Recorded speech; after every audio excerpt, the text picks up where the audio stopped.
Time for a natter. Who there, wanderer? Stay thy course a moment to indulge an old man. May I inquire if, perchance, you retain among your traveling companions a man who adheres to the given name of Gale?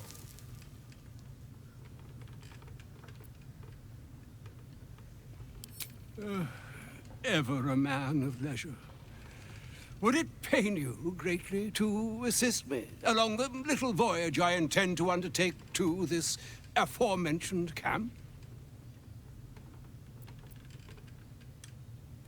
Should it be the nature of our acquaintance that interests you, well, you may safely classify Gale and I as friends. Should it be the nature of your present interlocutor that you desire to drag from the dark and unknown, I shall be glad to aid in your quest for illumination and identify myself as Elminster. Elminster Omar. Now, if this answer satisfies you, let us linger no longer in this...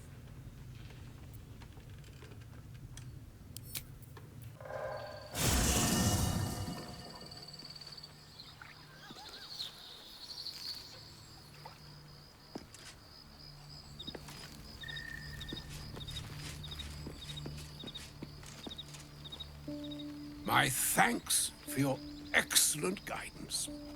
Ah, and yonder I spy the object of my pursuit. Elminster? The very same, Gale. And a fair bit miffed he is, too, finding himself forced to expose his best pair of boots to so many miles of country road on your behalf. I don't understand. How so on my behalf? I was bid to spare neither time nor my own self to find you. She sent me, Gale. You know of whom I speak. But why? Out with it, Elminster. Please. Young man, has your sojourn away from Waterdeep washed away your decorum as well as your patience? Nigh a 10-day I've gone without honest fare, worthy of the name, drank naught but what the sky entitled my thirst. Why, some bread, cheese, and a cup of wine would appear unto me a feast. Surely you won't begrudge me a mite of rest and repast before I get out with it?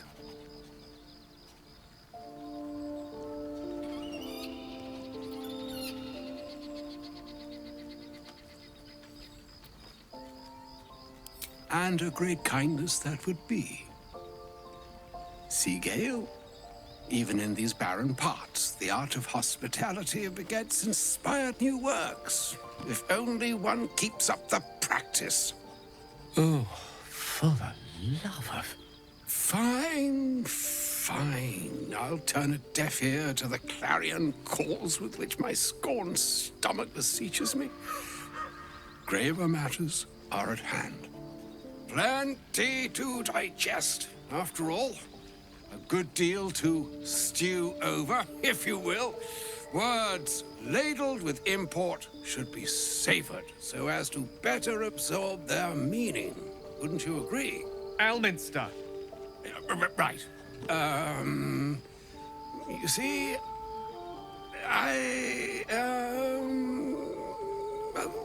that is to say, Gale, my boy, I've come to address a most pressing matter.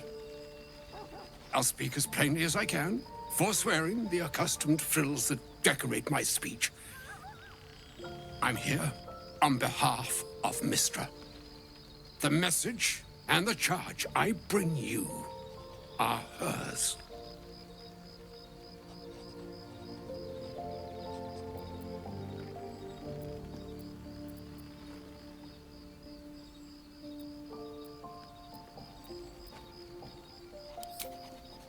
Thank you for that most considerate reminder.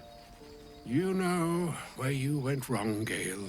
No, we needn't dwell on that here and now. But even so, you're to be given a chance of redemption Mistra would consider forgiveness. She would consider what she considers to be forgiveness. Mistra is aware of the misadventures that have befallen you both. She knows of your strife with the Absolute, that most insidious of evils.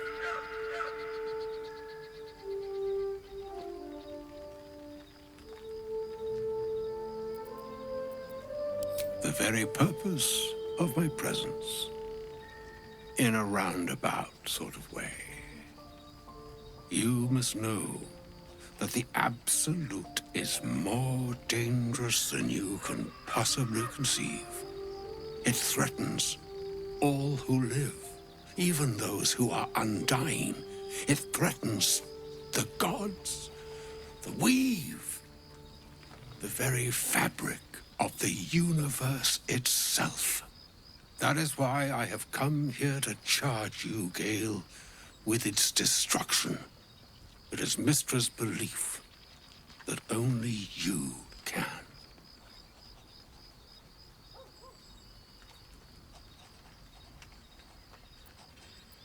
The All. Precisely. Mistra has granted me the power to stop the clock, as it were, on the orb's rush to overpower you. Instead, you will be able to unleash its lethal combustion at will. Interesting. This could be help or hindrance. We shall have to see. You must find the heart of the Absolute, whatever that may be, and use yourself as the catalyst that will burn it from this world.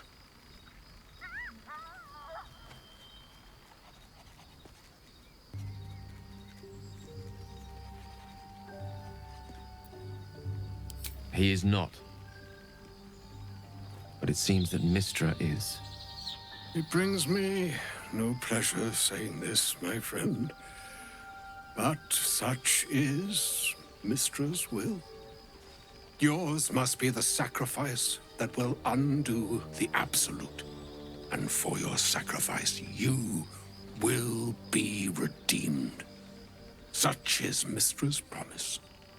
With that, I've said my sorry piece, and need only bestow unto thee the charm I was bid. Meine Hastra Mistrariel Italion Thras Annas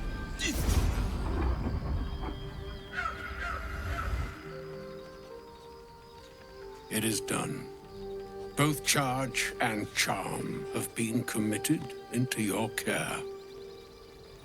To you, I commit into care Gale himself. I count on you to shepherd him well on this strangest of journeys.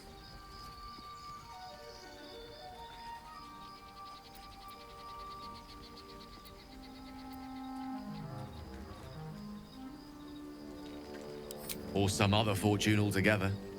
Like moons make swell and wane the nescient seas, so too the sky-strewn gods ordain the tidal fates of mortal days. And yet, an ocean born in lonely hours, come ebb, come flow, come all that is beyond the breadth of our dominion. Be a moon unto yourself. Even the waves of fate can break upon the shores of will. Farewell, my friend. Farewell, Elminster. I'm glad she chose you.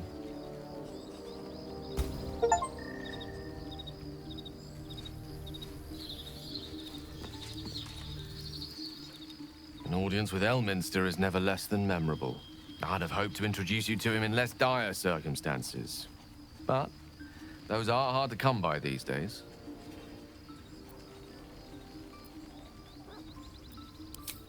The doddering act is merely an illusion, one he's most adept at maintaining. Elminster is the most formidable wizard in the realms. Perhaps in existence. For Mystra to have sent him, the severity of her bidding could not be clearer, or weigh more heavily on me. Time seems so infinite when you're young. A month is an age. A year is a lifetime. It is a strange feeling to realize how little of it one might have left. Of course, we offer the clearest solution to our problem. All I have to do is find the right place and time, close my eyes, and let go. Then the slate will be clean. Wrongs will be righted, the absolute will be gone, and I along with it. I've no doubt she has the power to do so, but as for the permission, Ao would not look kindly on her meddling in mortal affairs. Divine intervention has a tendency to make things worse, not better. As for Elminster, he's saved the realms more times than legend can recount. To take on a god is no easy feat, even for him. My orb is the best chance we have, and only I can wield it. If there was, I'm sure the goddess of magic and the greatest wizard who ever lived would have identified it. But alas, only one solution is offered. That remains ahead of us for now. The heart of the Absolute must be discovered before I can stop its beating.